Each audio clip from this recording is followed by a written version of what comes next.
ഒരു നല്ല മനുഷ്യന്റെ കഥ. ശുദ്ധ മനസ്സിൽ നന്മ മാത്രം നനച്ച് എല്ലാവർക്കും നല്ലത് മാത്രം വരണമെന്ന് പ്രാർത്ഥിച്ച് തന്റെ ജീവിതം സത്യദീനിന്റെ ഉന്നമനത്തിനും മാനവരാശിയുടെ നന്മയ്ക്കും വേണ്ടി ഒഴിഞ്ഞുവെച്ച ഒരു മഹാനുഭാവന്റെ കഥ. അതെ, ഇരുട്ടിന്റെ കാവൽക്കാരുടെ കൊടും വഞ്ചനയിൽപ്പെട്ടിട്ടും കാലിടറാതെ മഹാന്മാരുടെ കുരുത്ത പൊരുത്തം കൊണ്ടും തന്റെ അസാധാരണമായ ഇച്ഛാശക്തി കൊണ്ടും വിജയത്തിന്റെ പുഷ്പപാതയിൽ നടന്നു നീങ്ങുന്ന ഒരു യഥാർത്ഥ ജനനേതാവിന്റെ കഥ. അതെ, മഹാനായ ഉസ്താദ് ഉമറുൽ ഫാറൂഖ് എന്ന അതുല്യ പ്രതിഭയുടെ സേവന ചരിത്രത്തിൽ നിന്നും അടർത്തിയെടുത്ത പേരും മറച്ചുവെച്ച് മറ്റൊരു പേരിൽ പ്രത്യക്ഷപ്പെട്ട ഒരാളല്ല നമ്മുടെ ഉസ്താദ്. തൃശൂർ ജില്ലയിലെ കുന്നംകുളത്തിനടുത്ത മരുത്തങ്കോട് ഭാഗത്തെ പഴുന്നാന മഹലിൽ വെള്ളിത്തിരുത്തി ദേശത്ത് മടപ്പാട്ടുപറമ്പിൽ മുഹമ്മദ് കുട്ടി ഖദീജ ദമ്പതികളുടെ മൂന്നാമത്തെ മകനായി ഉസ്താദ് ഉമറുൽ ഫാറൂഖ് ജനിച്ചു.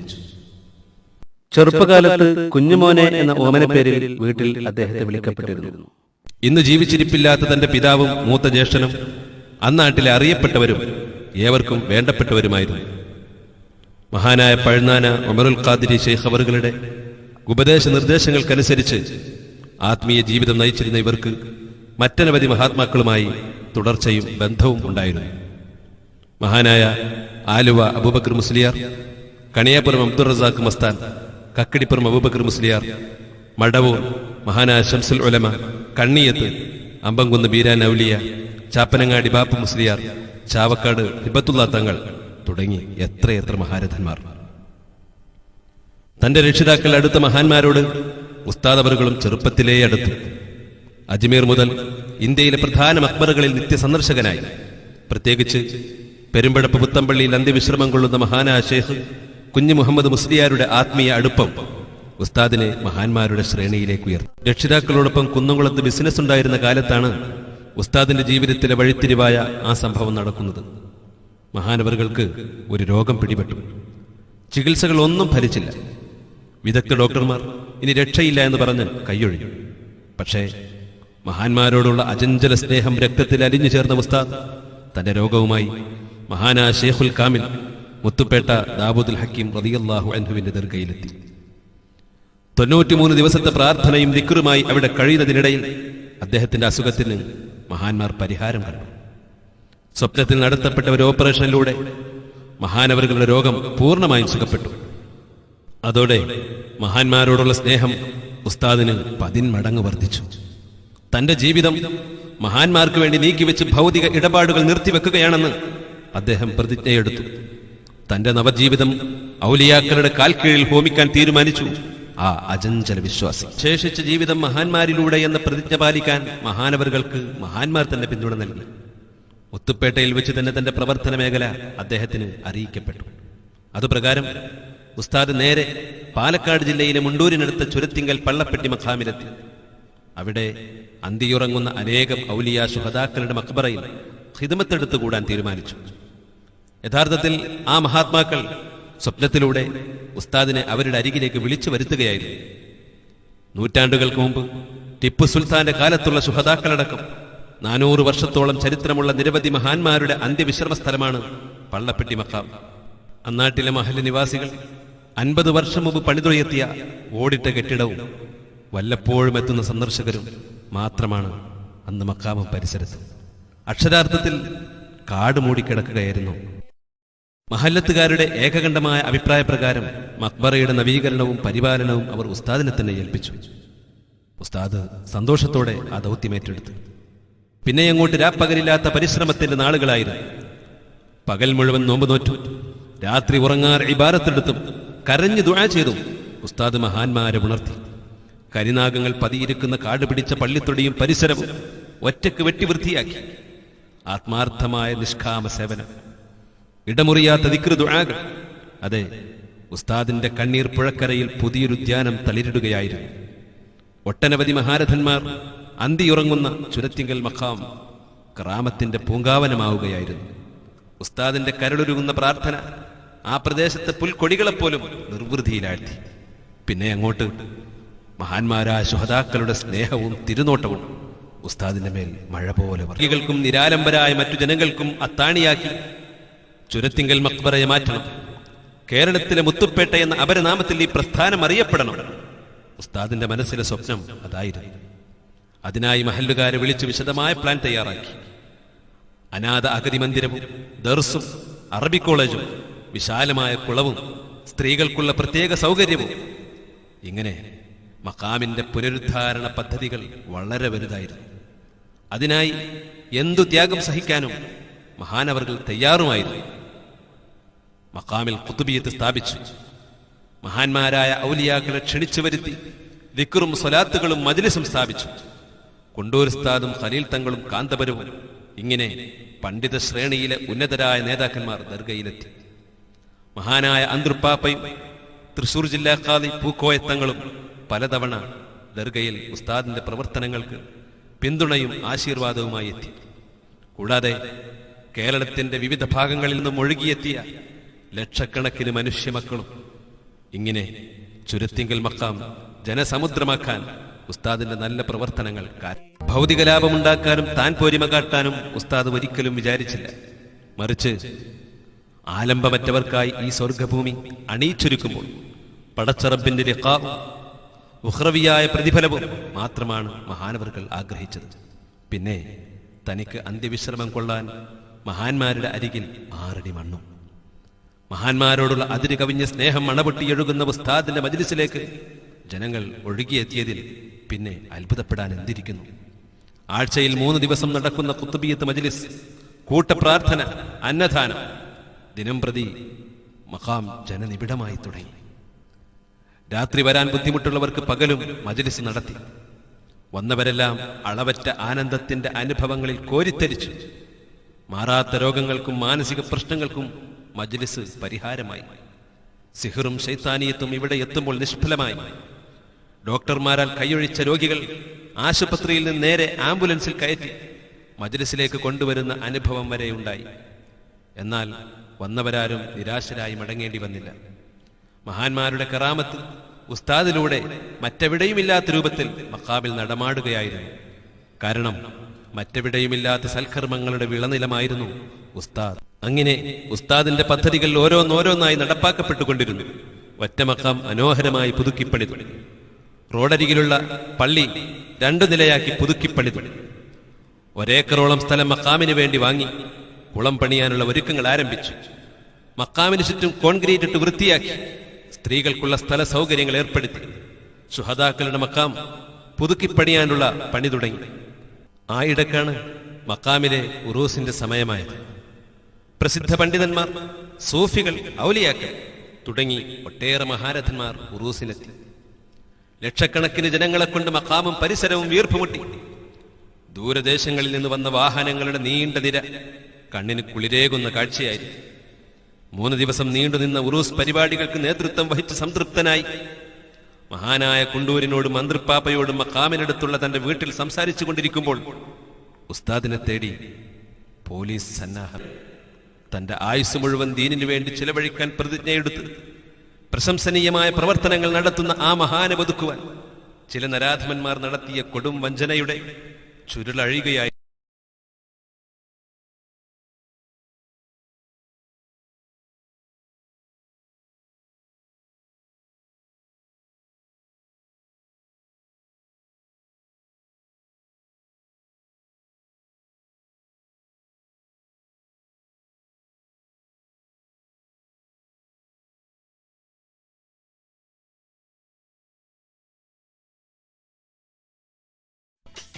കാരുണ്യവാനായ റബ്ബിനോട് കാവൽ ചോദിച്ചുകൊണ്ട് ആ കൊടും വഞ്ചനയുടെ കഥ തെറ്റിദ്ധരിക്കപ്പെട്ട നല്ല മനുഷ്യരുടെ അറിവിലേക്ക് ഒരൽപ്പം വിവരിക്കട്ടെ. കടക്കണിയിൽപ്പെട്ട് കുടുംബസമേതം ആത്മഹത്യയല്ലാതെ മറ്റൊരു വഴിയുമില്ലെന്ന് പറഞ്ഞ് കണ്ണീരൊഴുക്കി ഉസ്താദിന്റെ കാൽക്കൽ വീണ്, അതെ ശരിക്കും കാലിൽ വീണ് പൊട്ടിക്കരഞ്ഞ ഒരുത്തൻ. അന്നേ വരെ ഉസ്താദിന് അപരിചിതൻ. പാവങ്ങളുടെ കണ്ണീരിന് മുന്നിൽ പൂവിതൽ പോലെ മൃദുലമാകുന്ന മഹാനായ ഉസ്താദിന്റെ മനസ്സു നീറി, കണ്ണുകൾ നിറഞ്ഞു. ഒടുവിൽ അയാളുടെ പ്രശ്നങ്ങൾക്ക് പരിഹാരം കണ്ടു. ആത്മഹത്യയിൽ നിന്നും രക്ഷപ്പെടുത്തി ജീവിതത്തിലേക്ക് കൈപ്പിടിച്ചു നടത്തി. അന്നു മുതൽ ഉസ്താദിന് ഖിദ്മത്ത് ചെയ്തു കൂടിയ അയാളുടെ ഉദ്ദേശശുദ്ധിയിൽ കളങ്കം കണ്ടെത്തിയപ്പോൾ അദ്ദേഹത്തെ തന്റെ ഖിദ്മത്തിൽ നിന്ന് തൽക്കാലം നീക്കി നിർത്താൻ ഉസ്താദ് നിർബന്ധിതനായി.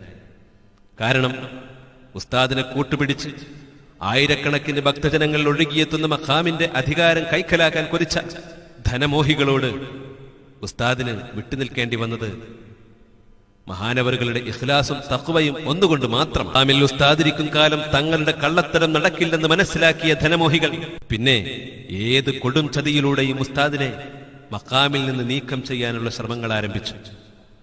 ഉസ്താദിനെതിരെ കുപ്രചരണങ്ങൾ അഴിച്ചുവിട്ടു. ശുദ്ധമനസ്കരായ അമുസ്ലിങ്ങൾ അടക്കമുള്ള മഹല്ലു നിവാസികളെ തെറ്റിദ്ധരിപ്പിച്ചു. ഏത് നെറുകേടിനും കുടപിടിക്കുന്ന ചില ന്യൂനപക്ഷമുണ്ടാകുമല്ലോ ഏതു നാട്ടിലും. ധനമോഹികളുടെ വാക്ചാതുരിയിൽ വീണുപോയ അവരെ മദ്യാദികളാൽ പ്രലോഭിപ്പിച്ച് ഉസ്താദിനെതിരെ തിരിച്ചുവിട്ടു. അവരുടെ കുപ്രചരണത്തിന്റെ ആഴം കൂടിയപ്പോൾ ചില പാവങ്ങൾ അക്രമാസക്തരാവുക പോലുമുണ്ടായി. വിവിധ ദേശക്കാരായ രോഗികളും ഭക്തജനങ്ങളും പങ്കെടുത്ത മജ്ലിസ് നടക്കുന്ന ഒരു രാത്രി അവർ ഉസ്താദിനെ വധിക്കണമെന്ന ഉദ്ദേശത്തോടെ മാരകായുധങ്ങളുമായി മക്കാം വളഞ്ഞ സംഭവം വരെ എത്തി കാര്യങ്ങൾ. മഹല്ല് കാരണവന്മാരടക്കമുള്ള ജനങ്ങളെ വാൾമുനയിൽ ബന്ധികളാക്കി നിർത്തി ഭീകരാന്തരീക്ഷം സൃഷ്ടിച്ചു. പക്ഷേ അള്ളാഹു ഉസ്താദിനെ അവർക്കിടയിലൂടെ അവരാരും കാണാതെ തന്നെ ഒരു പോറലുമേൽക്കാതെ രക്ഷപ്പെടുത്തി. അള്ളാഹുവിനെ ഭയക്കുന്നവരെ ആപത്തിൽ നിന്ന് രക്ഷപ്പെടുത്താൻ റബ്ബിന് പല മാർഗങ്ങളുമുണ്ട്. പത്രമാധ്യമങ്ങളെ തെറ്റിദ്ധരിപ്പിച്ചു മഞ്ഞപ്പത്രങ്ങളിൽ അശ്ലീലങ്ങൾ എഴുതിയും ജനങ്ങൾക്കിടയിൽ ഉസ്താദിനെ വില കുറച്ചു കാണിക്കാൻ നടത്തിയ ഹീനശ്രമങ്ങളിൽ സാധാരണക്കാരായ ചില നല്ല മനുഷ്യർ വഞ്ചിതരായി. പത്രമാധ്യമങ്ങളെയും നിയമപാലകരെയും തെറ്റിദ്ധരിപ്പിച്ചും TV ചാനലുകളിലും ഫെയർ എന്ന പുസ്തകത്തിലും അനാവശ്യങ്ങൾ എഴുതിച്ചും ഉസ്താദിനെ തരം താഴ്ത്തിയവർ.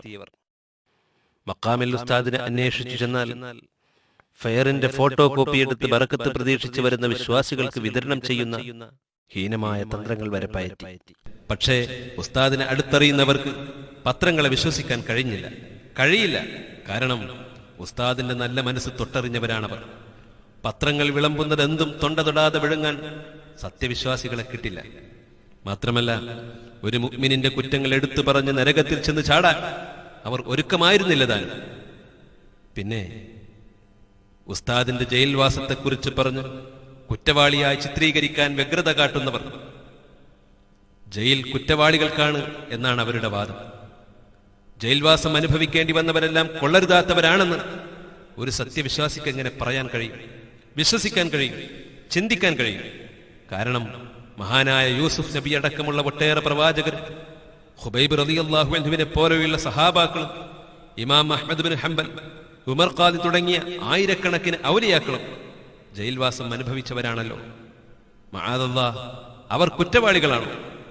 സത്യത്തിനും നീതിക്കും പടച്ചറബിനും ദീനിനും വിലകൽപ്പിക്കാത്ത അബൂജാഹിലുകൾ അതും അതിലപ്പുറവും പറയും. അവരെ തൊട്ട് അള്ളാഹു നമ്മളെ കാത്തുരക്ഷിക്കട്ടെ. ചുരത്തിങ്കൽ മഖാമിൽ നിന്ന് ഉസ്താദ് പിരിഞ്ഞെങ്കിലും മഹാന്മാരായ ഔലിയാക്കൾ ഉസ്താദിനെ പിരിഞ്ഞില്ല. ആരോരുമില്ലാതെ കിടന്നിരുന്ന മഖാമും പരിസരവും ജനസമുദ്രമാക്കി മാറ്റി അവിടെ ദിക്ർ ദുആകൾ സ്ഥാപിച്ച മഹാനായ ഉസ്താദിനെ മഹാന്മാർ സ്നേഹിച്ചിരിക്കണം. മോൻ എവിടെ പോയാലും ഞങ്ങൾ അവിടെയുണ്ടാകുമെന്ന് ഉസ്താദിന് മഹാന്മാരുടെ ആത്മീയ ആശീർവാദം കൂടി ലഭിച്ചപ്പോൾ ഉസ്താദിന്റെ മനസ്സിൽ കുളിരുകോരി. ആയിടക്കാണ് എടപ്പാളിനടുത്ത ഐലക്കാട് പ്രദേശത്തെ ദുബായ് പടിയിൽ നടക്കുന്ന ഒരു ഇസ്ലാമിക ചരിത്ര കഥാപ്രസംഗ വേദിയുടെ സമാപന ദിവസം ദുആ സമ്മേളനത്തിന് ഉസ്താദിനെ ക്ഷണിക്കുന്നത്. മഹല്ല് പ്രസിഡന്റ് KV മുഹമ്മദാജി അടക്കമുള്ള മഹല്ലിലെ പ്രധാനപ്പെട്ട ആളുകളും നിരവധി പണ്ഡിതന്മാരും പങ്കെടുത്ത വേദിയായിരുന്നു അത്. ഇതുപോലെ ഉസ്താദ് മഖാമിനുണ്ടായിരുന്ന കാലത്ത് നിരവധി രാജ്യങ്ങളിൽ മഹാപണ്ഡിതന്മാർ പങ്കെടുത്ത സദസ്സുകളിൽ ദുആ സമ്മേളനത്തിന് വേണ്ടി ഉസ്താദിനെ ക്ഷണിച്ചിട്ടുണ്ട്. തൃശൂർ ജില്ലയിലെ മുല്ലക്കര മഖാമിലും പെരിന്തൽമണ്ണ നെന്മേനിയിലും കൊല്ലത്തെ കൊണ്ടറ എന്ന സ്ഥലത്തും തിരൂരിലെ അയ്യായ എന്ന രാജ്യത്തും തിരൂരങ്ങാടിയിലും വട്ടപ്പാറയിലും കൊടുമുടിയിലും പാറപ്പുറം തങ്ങന്മാരുടെ മഖാമിലും ഇങ്ങനെ ജനങ്ങൾ തിങ്ങി നിറഞ്ഞ എത്രയെത്ര സദസ്സുകൾ. അപ്രകാരമാണ് ഉസ്താദിനെ ഐലക്കാട്ടേക്കും ക്ഷണിക്കുന്നത്. ഐലക്കാട്ടുകാരുടെ ക്ഷണം ഉസ്താദ് സ്വീകരിച്ചു. അങ്ങനെ ഐലക്കാട് പ്രദേശത്തിനും അത്ഭുതങ്ങളുടെ അനന്തമായ അനുഭവങ്ങൾക്ക് സാക്ഷ്യം വഹിക്കാൻ ഭാഗ്യം ലഭിച്ചു. മഖാമിൽ ഒഴുകിയെത്തിയിരുന്ന ജനക്കൂട്ടത്തെപ്പോലും വെല്ലുന്ന സദസ്സുകളാണ് ഐലക്കാട് പ്രദേശത്ത് നടന്നിരുന്നത്. 10,000 പങ്കെടുത്ത മജ്ലിസുകൾ രാവ് പകലാക്കി. മൗലിദും ദിക്റും സ്വലാത്തും ഖുതുബിയത്തും ഇടകലർന്ന ഉസ്താദിന്റെ നീണ്ട പ്രാർത്ഥന കേട്ടുനിന്നവരെ കണ്ണീരിലാഴ്ത്തി. ആത്മാർത്ഥമായ പ്രാർത്ഥനയുടെ ഫലം പങ്കെടുത്ത ജനങ്ങൾ നേരിട്ടനുഭവിച്ചു. പരിസരത്തെ വാണിജ്യ ഹോസ്പിറ്റലുകൾ രോഗികളില്ലാതെ ഒഴിഞ്ഞുകിടക്കുന്ന സ്ഥിതിയായി. മഹല്ലുകാരുടെ നിർബന്ധപ്രകാരം അയലക്കാട്ടിലെ അബ്ദു എന്ന ആളുടെ വീട്ടിലാണ് ഉസ്താദ് ഖുതുബിയത്ത് നടത്തിയിരുന്നത്. ഗൾഫിൽ ജോലിയുണ്ടായിരുന്ന പ്രസ്തുത അബ്ദുവിന്റെ സ്പോൺസർ യൂസുഫ് ഇബ്രാഹിം എന്ന അറബി സഹോദരൻ ആയിടക്ക് തന്റെ മകന്റെ വൃക്കരോഗത്തിന് ചികിത്സാർത്ഥം കേരളത്തിലെത്തി. അബ്ദുവിന്റെ നിർബന്ധപ്രകാരം അദ്ദേഹം ഉസ്താദിന്റെ മജ്ലിസിലെത്തുകയാണ്. ഒരുപാട് ദിവസത്തെ ഖുതുബിയത്തും പ്രാർത്ഥനക്കുമൊടുവിൽ ചെക്കപ്പ് ചെയ്യാൻ വേണ്ടി ഉസ്താദ് നിർദ്ദേശിക്കുകയും ചെക്കപ്പിൽ യാതൊരു അസുഖവും കാണാതെ അറബി അത്ഭുതപ്പെടുകയും ചെയ്തു. തന്റെ മകന്റെ അസുഖം ഭേദമാകാൻ കാരണക്കാരനായ ഉസ്താദിനോട് നന്ദി സൂചകമായി ഉസ്താദിന് ഇഷ്ടമുള്ള വാഹനം വാങ്ങിത്തരുമെന്ന് അറബി ഉസ്താദിനോട് പറഞ്ഞു. പക്ഷേ സാമ്പത്തികമായി അല്പം കടത്തിലായിരുന്ന അബ്ദുവിന്റെ കടം വീടാൻ ഉസ്താദ് അറബിയോട് നിർദ്ദേശിക്കുകയായിരുന്നു. ലക്ഷങ്ങൾ വിലപിടിപ്പുള്ള സമ്മാനം വേണ്ടെന്ന് വെച്ച് തന്റെ ഇഷ്ടജനങ്ങളുടെ കഷ്ടപ്പാടിനും നൊമ്പരത്തിനും വില കൽപ്പിക്കുന്ന ഉസ്താദവറുകളുടെ നിസ്വാർത്ഥതയിൽ അറബി അത്ഭുതം പ്രകടിപ്പിച്ചു. സന്തോഷവാനായ അദ്ദേഹം ഉസ്താദിന് ആയുസ്സിലെടുത്തോളം കാലം ഹജ്ജ് ചെയ്യുവാനും ഉംറ നിർവഹിക്കുവാനും ബഗ്ദാദ് അടക്കമുള്ള പുണ്യസ്ഥലങ്ങൾ സിയാറത്ത് ചെയ്യുവാനും വിസയും ചെലവും വഹിക്കാമെന്ന് സന്തോഷത്തോടെ ഏൽക്കുകയാണ് ഉണ്ടായത്. ഇത്രയും നിഷ്കളങ്കനും നിസ്വാർത്ഥനുമായ ഒരു മഹാനെ സ്വാർത്ഥനും ധനമോഹിയുമായി മുദ്രകുത്തുന്നവരോട് എന്തു മറുപടി പറയാൻ? പക്ഷേ അവിടെയും ഉസ്താദിന് സ്വസ്ഥമായിരിക്കാൻ നമ്മുടെ പഴയ ധനമോഹികൾ അനുവദിച്ചില്ല. കുപ്രചരണങ്ങളുടെ കെട്ടഴിച്ചു വിട്ടും കേസുകൾ ഉണ്ടാക്കിയും ദ്രോഹ നടപടികൾ ആരംഭിച്ചു. കൂലി എഴുത്തുകാരെ കൊണ്ട് ഉസ്താദിനെ തരം താഴ്ത്തുന്ന ലേഖനങ്ങൾ എഴുതിച്ചു. അവിടെയും പാവം ജനങ്ങൾ തെറ്റിദ്ധരിക്കപ്പെട്ടു. എന്നാൽ ഉസ്താദിനെ അടുത്തെറിഞ്ഞ നല്ലവരായ ജനം അന്നും ഇന്നും ഉസ്താദിന്റെ കൂടെ നിന്നു. ചുരുത്തിങ്കൽ മഹലിൽ ചെന്ന് അന്വേഷിച്ചാൽ അറിയാം, ഇന്നും മഹലിലെ ഭൂരിഭാഗം ജനങ്ങളും ഉസ്താദിന്റെ അനുഭാവികളാണ്. എന്നാൽ ഉസ്താദിനെതിരെ പ്രവർത്തിച്ചവരുടെ ഇന്നത്തെ നില നാം ഒന്ന് അന്വേഷിക്കുന്നത് നല്ലതായിരിക്കും. തുച്ഛമായ ദുനിയാവിന് വേണ്ടി ആഖിറത്ത് വിറ്റ് തിന്നുന്ന ഈ അല്പജ്ഞന്മാർ അല്പമൊന്ന് ചിന്തിച്ചിരുന്നെങ്കിൽ എന്ന് ആത്മാർത്ഥമായി ആഗ്രഹിച്ചു പോകുന്നു. അന്തിമ വിജയം സത്യത്തിനാണെന്നതിന് ഉത്തമ ഉദാഹരണമാണ് ഉസ്താദ് ഉമറുൽ ഫാറൂഖ്. ധാരാളം ഹജ്ജും ഉംറയും നിർവഹിക്കുകയും വിദേശങ്ങളിൽ പോലും മജ്ലിസ് നടത്തുകയും കറാമത്തിന്റെ പൂവിതറുകയും ചെയ്ത് മഹാനവറുകൾ സഞ്ചരിക്കുകയാണ്. മഹാന്മാരുടെ തണലിൽ ജീവിതം വാർത്തെടുത്ത് ഏത് പരീക്ഷണത്തെയും അതിജീവിക്കാനുള്ള മനക്കരുത്തുമായി പരീക്ഷണത്തിന്റെ തീക്കനൽ പാതയിൽ ഉസ്താദ് വീണ്ടും നടന്നു കയറുന്നു. ഉയരങ്ങളിൽ നിന്ന് ഉയരങ്ങളിലേക്ക്, വിജയമെന്ന ലക്ഷ്യത്തിലേക്ക്. ബിസ്മില്ലാഹിർ റഹ്മാനിർ റഹീം. വമാ അർസൽനാക ഇല്ലാ റഹ്മത്തൻ ലിൽ ആലമീൻ.